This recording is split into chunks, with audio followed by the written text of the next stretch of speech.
Hi, and welcome back to the Healthy and Happy podcast series. I've got a special guest here today. I'm joined by Heather Crocket, and she is my favorite early guinea pig in CORE. She is a mother of 9 and has lots of good thoughts and insight on CORE and has been thinking about it and living it and implementing it for a long time now. And so I'm really excited to have her join us and to be able to have a conversation. Heather, you want to say anything to introduce yourself or say hello? I'm really excited to be here. Thank you very much. I feel honored. I feel like CORE's always been part of my life, even though it's only been the last probably 5-6 years, something like that. However, it's been transformational for me in understanding myself and my family, and helping in my own healing and the healing in my family. Good. Heather is a primary C and a secondary O. How do you feel like it has been helpful? I was actually thinking about it this morning as I was recalling a conversation I had with my daughter yesterday. She had wanted an answer to a question right then. And I said, look, I need time to process this. And just knowing that why I need time to process things and that it's okay. And then me being able to tell them, I need to be able to process this. And then I can give you an answer after I've had time to think about it. Even just in that situation, it was so powerful because in the past, I would feel guilty for not being able to provide an answer right away, or I'd give an answer, but it wasn't what I actually wanted to give because I felt like I had to fit somebody else's box. Yeah, that actually is a really important aspect of being a healthy C. And for those of you that might be listening, not as interested, hopefully you're interested, as familiar with the C. C stands for comfort and connection, and those are the two primary motives or motivators for the C. Comfort being the primary motivator, and one of the defining characteristics of the C brain is that the C brain has a tremendous ability to make connections among things. For the C brain, everything is connected. The C brain is like a stew. It's not like a school tray of separated things.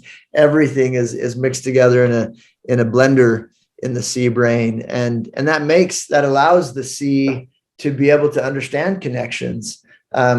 How different variables and feelings and things connect together. And the reality is that takes time. It takes time to be able to make those connections and to kind of allow the sands to settle. And so when a C doesn't have that time, they really feel put on the spot. And, I've one of the things that you probably heard me say before, but a lot of times when I'm talking to a C and I ask them a question, they'll just kind of look at me like a deer in the headlights and not really say anything. And then later that day, they'll send me a text or an email, and they will have incorporated everything we've ever talked about into this like beautiful thesis. But it takes time. And so C's are typically not really good in the spur of a moment in a fight, or when they have to react to something immediately. And so a huge variable in being a healthy C is allowing yourself the time to step back, to process, to think through, and letting those connections be made, letting the sand settle, and then circling back around. And so that's a really great example. Way to go. It was really good. And I did circle back around this morning. I revisited that conversation with my daughter. I'm like, okay, here's my answer. And was able to give her an answer that I was comfortable with, that I knew it would work for everybody in the family. That's good. How did she respond to that? Oh, she was pleased. And she's been really, she's been really pretty good. She's 11. So for her to have exercise patience, and like, this is a good practicing opportunity for her. But she's been pretty good about allowing me, when I tell her I need time to process that. She's usually pretty good about, okay, and being able to honor that for me. That's awesome. I do really think it's really powerful when, not only when parents understand the temperaments of their kids, but I also think it's really empowering for kids to understand the temperaments of their parents, because engaging with a C mom is going to be really different than engaging with an E mom or an R mom. And so if a kid knows how to interpret what he or she is being met with, it's really powerful, because that could easily feel like just being put off, right? You're really just saying no. You're just not willing to say no now, or you don't want to say no now. And so that's powerful. Have you tried to help your family understand you and understand CORE and themselves? I have some of my older kids. So my oldest is 18, and my youngest is 3. And a few of my older kids have taken the assessment, because I want them to be able to understand for themselves. I said, I will not tell you what you are. I'm pretty sure I know what you are. Yeah. This is part of your self-discovery. Anyhow, and I've talked with my husband. He is an ER. And when I was like, let's do this, he goes, just tell me.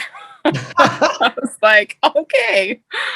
So, well, he must trust you, because lots of E's don't want to be told. They don't want to be told what they are. So he knew that I had spent the time in it, enough time in it, that I knew what I was talking about, and I could explain. And then he'll ask me, tell me why. And so then I could explain why.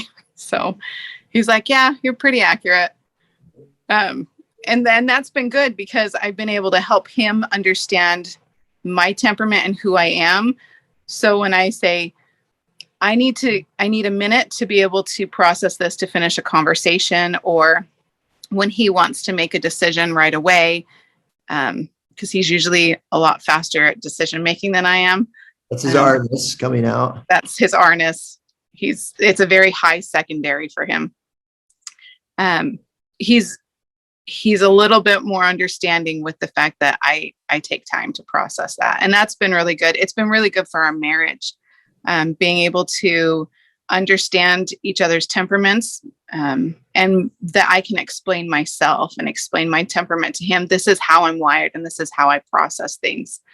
And then being able to understand his temperament, so that I feel like I've become bilingual, because I've learned how to speak his language, which is very different than mine. His is very much, is it logical? Does it make sense logically? And mine, for me, it's how does it feel?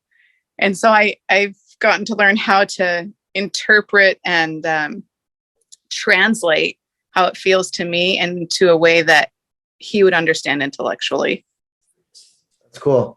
What are some of the challenges that you confront in that CO-ER combination, and some of the benefits? I think the biggest challenges is really about communication. Like that, honestly, that is the biggest challenge. I have had to learn how, like I said, how to speak a different language, because there was a lot of misunderstandings before I understood CORE Temperament Theory. There was a lot of misunderstanding going on. And it's not that it doesn't ever happen now, but now we're able to work it out and be like, okay, we can see where this got lost in translation. Mm-hmm. That's been the hardest thing. The benefit of having the two different temperaments in parenting, that's huge. Because I am definitely the nurturer. I am much softer. I am much calmer. And sometimes things need to be addressed right then. And it's like, hey, these are the boundaries, and you crossed the line here. And he's able to help hold the boundaries together better. And I'm able to be the buffer. That's good. Yeah. It's another benefit of the C brain is an ability to see how things, again, coming out of that, how to see things, how to see how things fit together, if I can speak, and to see somebody's perspective. The C is really good at saying, oh yeah, I can see that from that point of view. I can see why you see that, or why you think that, or why you feel that way. And then coming over here, I can see, again, I can see that if you were looking at it from this angle, I can see why it would look like this and that you would feel like this. And so consequently, that can translate into parenting as everything sounding like a maybe. The C brain does not think very black and whitely. Everything is, again, kind of melded together, and so it can be difficult for a C to be black and white in their thinking, which is really wonderful, and in parenting can be a challenge. Again, for you that are listening or watching, so the E stands for exactness. And E's are motivated by doing things the right way. The E brain naturally looks at anything that has happened and sees and analyzes how it could have been done better.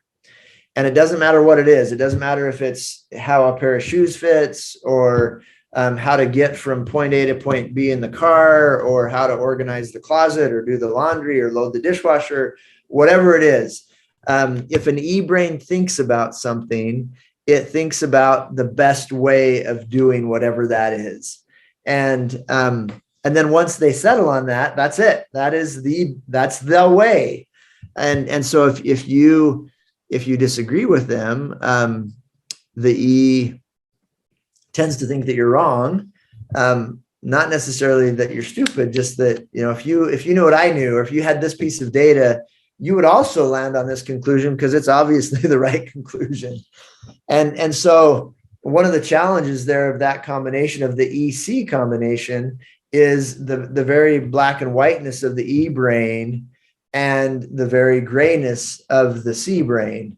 And so, again, if you don't, depending on the dynamic, you can get a situation where a C can really feel kind of run over, because the E will continue to convince and to try to show you the light, to try to show you that this is the best way to do it.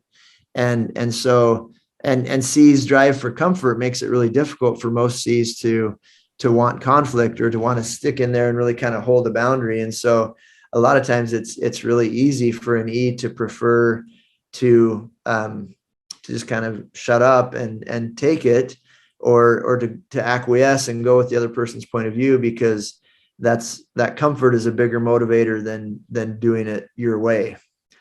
And so that's a pretty typical challenge with the C. And I don't know, the CE combination, I don't know if that's kind of what you were talking about with communication, or I don't know. What are your thoughts on that?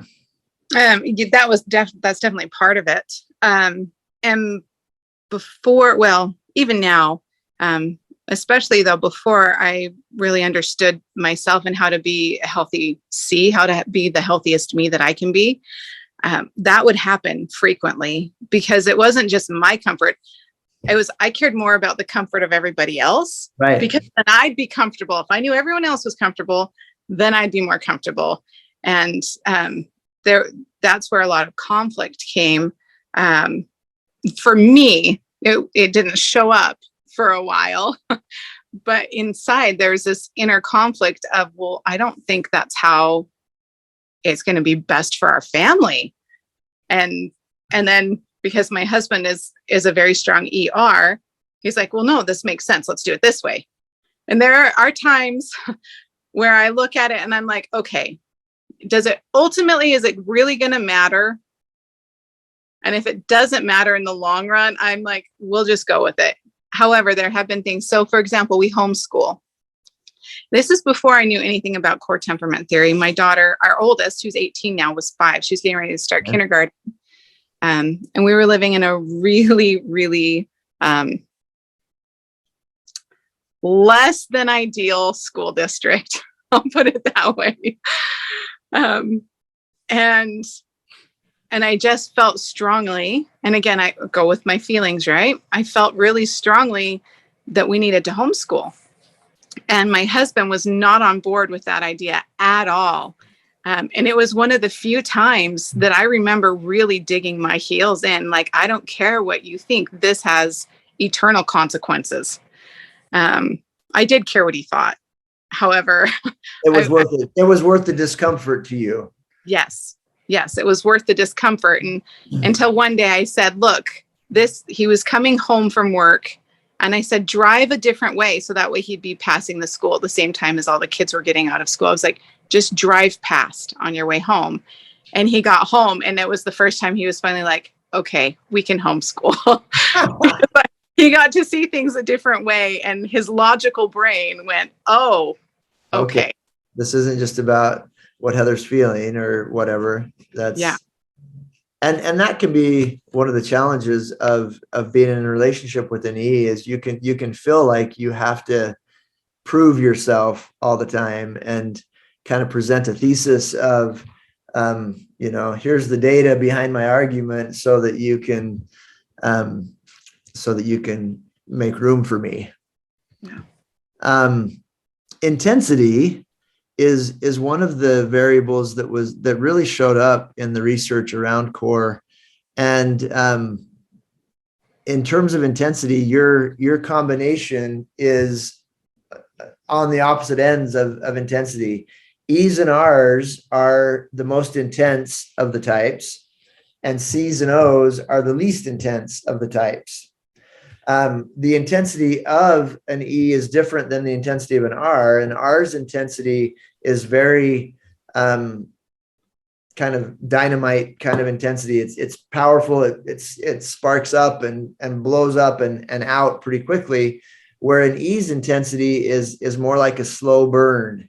It's more like a diesel engine, and this ability to kind of chug through and grind through in order to do things the right way, but both very intense.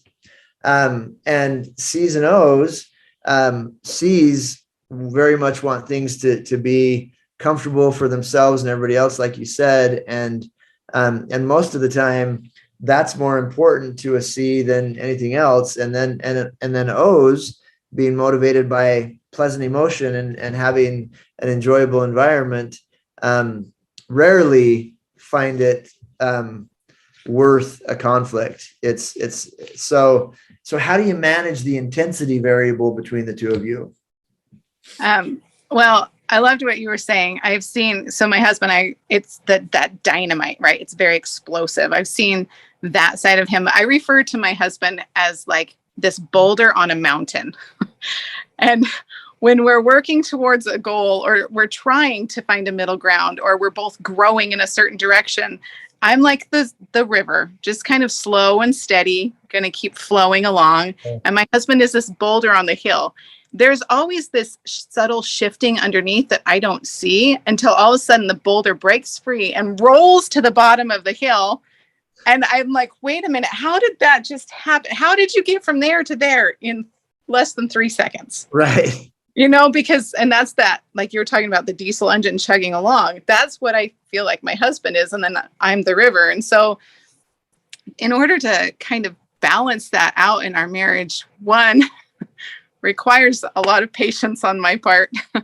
When I feel like there's something that that we need to be growing together in, and I feel like he's not coming along, he's not getting the picture, and I'm like, this is important. And then all of a sudden he's there, and I feel like he just grew 5 times faster than I did, and he's ahead of where I am. And I'm like, oh, okay. That's not fair. Yeah. So patience for both myself and for him. is really big. And then I feel like it's been good for us. We see, like, we've been able to play off of each other's strengths to really help balance the other person out. And so if I can tell he's really stressed at work with a project he's working on, or something's been going on, I can tell, like, if the fuse has been lit, I can generally tell and do things that can kind of help to soothe. Yeah. Yeah. So I've been able to do that. And then for me, when he can tell that I am not willing to be confrontational with other people, and I'm not really standing up for myself, he can give me the courage to, I still will do it my way, but he gives me the courage to be able to, no, look, it's not okay for people to treat you like this. And his belief in me and his strength helps fortify me. That's good. That's a really good example. What do you do? What do you do to be seen? And how do you decide when something is worth being uncomfortable for? And what do you, because a lot of C's struggle with feeling seen in a relationship, and feeling like there's room for them. How do you handle that? For me, it requires a great deal of courage, and it all comes down to vulnerability. And it's being, I know, it was Carrie's least favorite word for a long time. But vulnerability, and deciding that I know that being uncomfortable for a little bit and being vulnerable will lead to greater comfort and connection afterwards. And so I'm willing to walk through that. Okay, I have to punctuate that, because that is so key. Say that again, will you? Sure. Knowing that being uncomfortable for a little bit, it's worth it, because on the other side is greater comfort and connection. Yeah. And that is so, and I want you to finish your thought. I probably should let you do that before I punctuate, but I don't want that to be lost. The drive is comfort, right? And so if you're avoiding confrontation because it's uncomfortable and you don't want to be uncomfortable, but recognizing that I can be a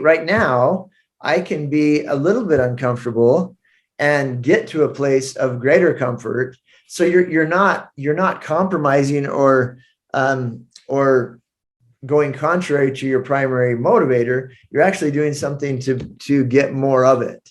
And that's a really, really healthy paradigm on that. Thanks. I can't take credit for getting here myself. Well, that's a really good one. And I cut you off. Do you remember what you were going to say? Sorry. Oh, you're okay. Give me a second. Oh, I was just going to talk about how, like, the vulnerability, when I'm so to be seen. Let's say, for example, okay, I had a situation with one of my daughters, who she was needing a lot of support in some of the activities that she was doing. And it was to the point where I was exhausted because I was trying to meet the needs of everybody else. And I chose one day to tell her, look, I love that you're wanting to do all of these things. This is what I can give. I can't keep doing what I've been doing. And it was very vulnerable for me to tell her, and to tell her, like, I can't give more than this. This is what I have. And it was a good conversation, and it helped her to be able to understand how her choices influenced the rest of the family and affected everybody else. And it was uncomfortable for me. It took me a while to get there. I had to reach my burnout point, and I was sucking mud Yeah. before I finally went, wait a minute. Okay. And by me choosing to be vulnerable and share what was in my heart and how I was really feeling, it opened up this beautiful dialogue. And That's cool. yeah. And the research also shows the importance of vulnerability in our parenting, in particular with adolescent boys. Parents showing vulnerability has been shown to be a really important variable in adolescent boys developing empathy. And so often as parents, we think we need to be super stoic and like not let them know what's going on. But if you can step back and say, okay, you know, how are they going to learn how to regulate their emotions if they don't know what's going on, and if they don't have that modeled for them? And so by showing that kind of vulnerability and letting your kids know what's going on inside of you and how what they do affects you is a really powerful tool in the development of empathy. So that's a great example. I love that. It makes me think of a situation earlier today. So I broke my toe a month ago. Ooh. And today I'm like, you know what? It's good enough. I'm not going to wrap it. I need to start stretching it and working those muscles. I stubbed that toe and my 14-year-old son was right there by me. And I was like, oh, and I needed a minute. So, but he recognized, he was able to see, and like, I had to go cry. Yeah. Because it really hurt. However, he was able to see and experience, and he knew, oh, okay, and he told everybody else, like, give mom a second. He's like, she just stubbed her toe. The broken. Yeah, that's good. In parenting, influence is what we're really looking for, right? How are we best able to influence what goes on with our kids? And emotional connection and attachment is hugely powerful in increasing the influence that we have. And when we shove something down somebody's throat, it doesn't increase our influence. That's good. You also mentioned something a bit ago that I think is also really important, and that's the ability to really capitalize on the strengths that different temperaments bring to the table. Frankly, the combination in your marriage is one of the toughest ones. Just inherently, making that work well is one of the more challenging combinations. So it's also awesome that you're making that work.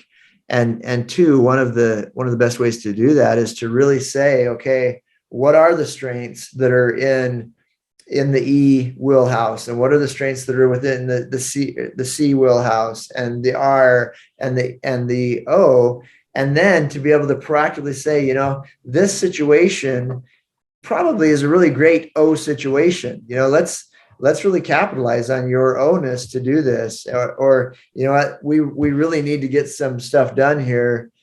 If it's in my court, it's going to be years before I get it done. Let's tap into your R-ness and help us move on this, and making that process very overt, I think, is really powerful in being able to capitalize on the strengths.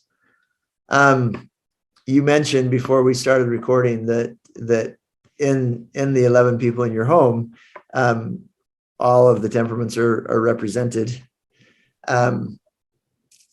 Any insight on parenting some of the different temperaments? Yeah, so it took me a while with one of my kids.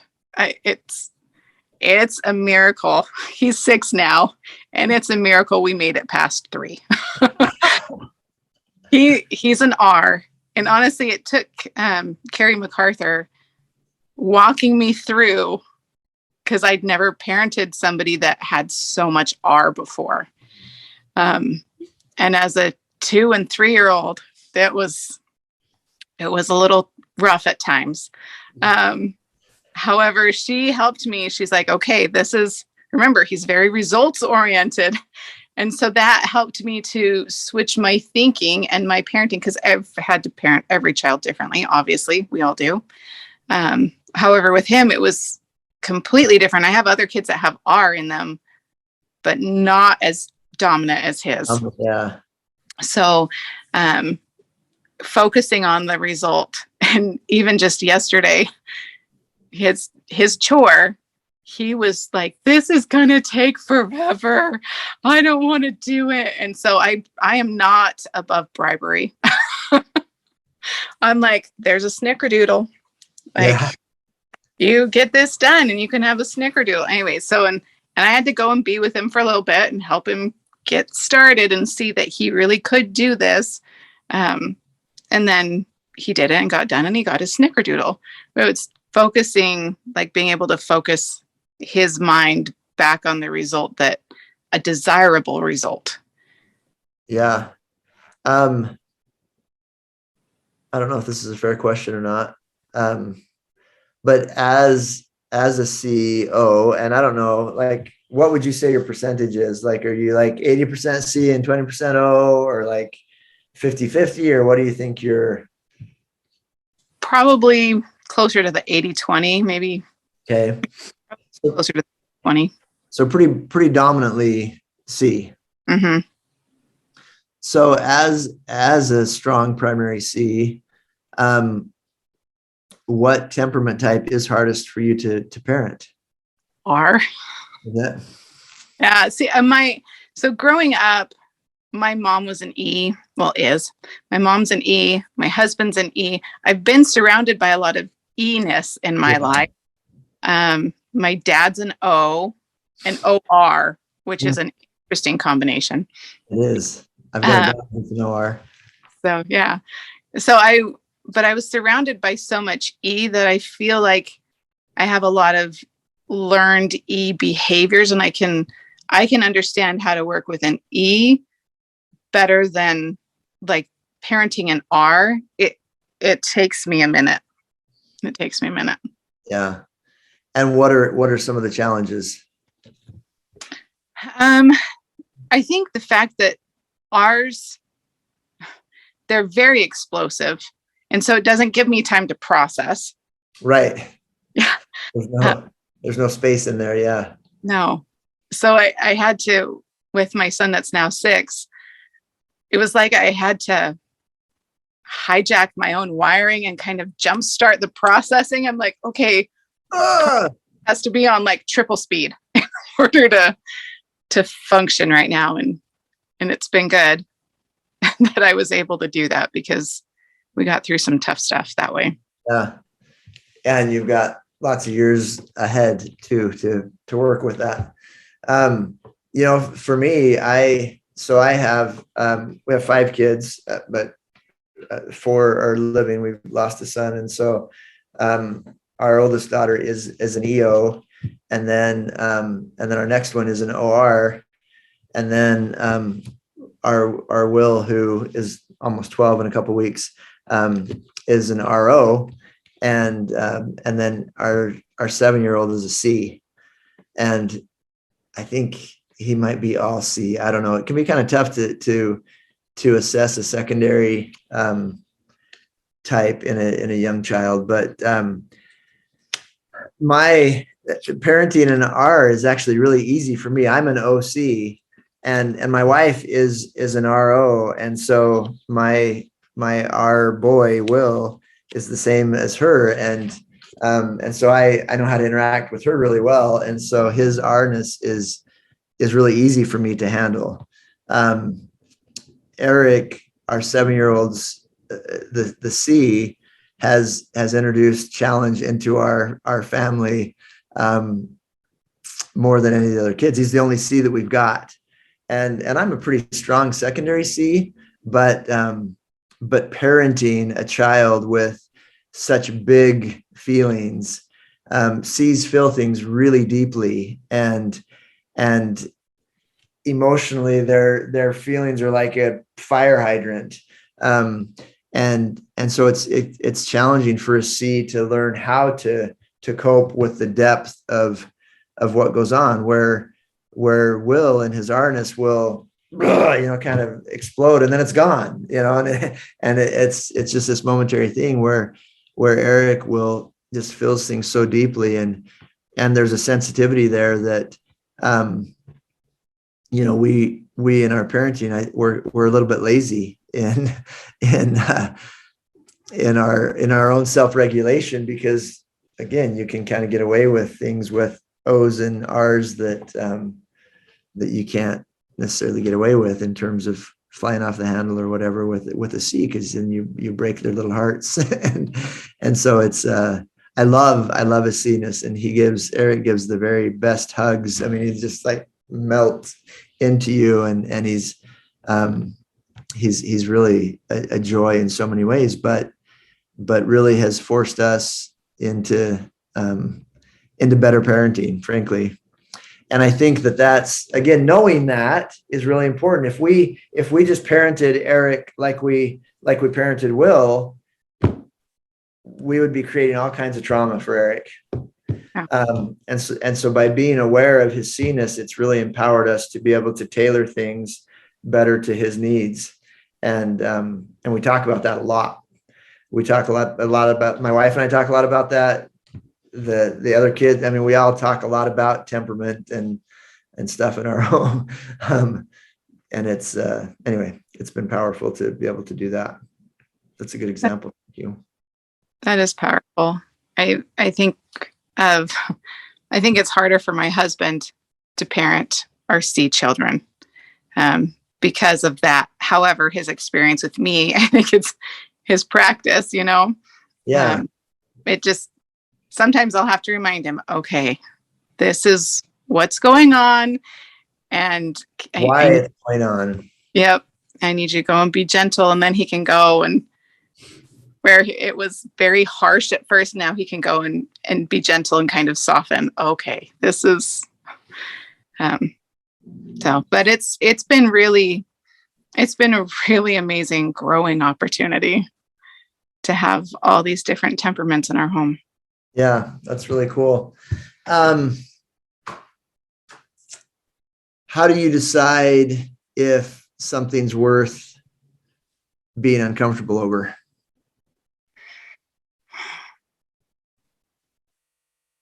Like how?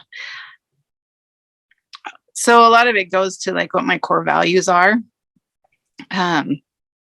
If it's something that, okay, for example, because my husband's temperament is more black or white and kind of harsher, and he tends to be more explosive,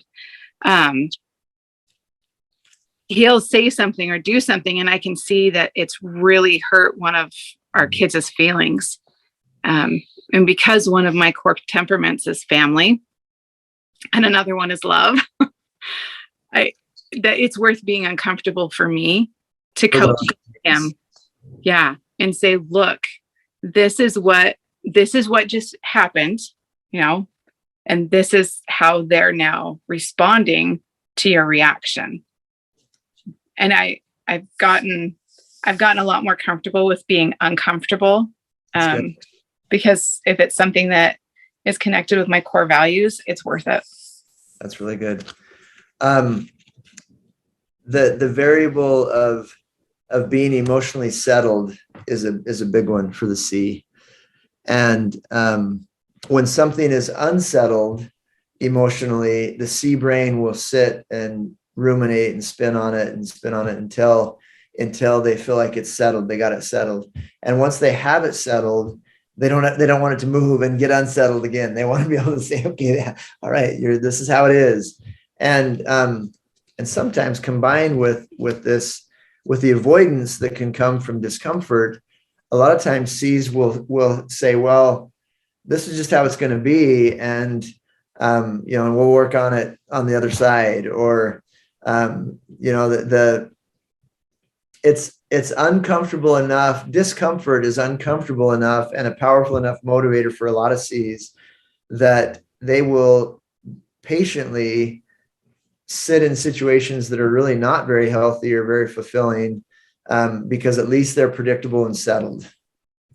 And I really like what you're saying in recognizing that that your values and your core values are really important, and working for the presence of something healthy is worth discomfort.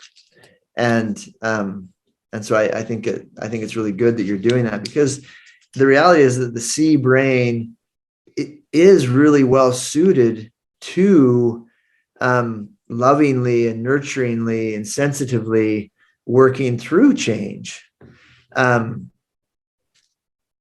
than a lot of the temperament types, but a lot of C's don't do that because it's too uncomfortable. This change is not comfortable. Right.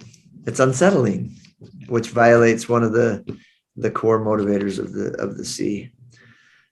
So really, really great point. I've really enjoyed, we probably had to stop. I could talk to you all day long, but I've really enjoyed talking to you, Heather, and you've shared some really good insights on the C and on some of the combinations going on. I really appreciate your time and joining me.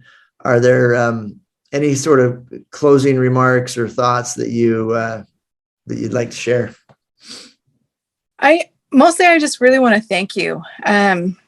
Core Temperament Theory has been huge in my growth process, in learning and understanding who I am, and being the healthiest version of myself. Like, it has been transformational for me, and I wanted to thank you for that.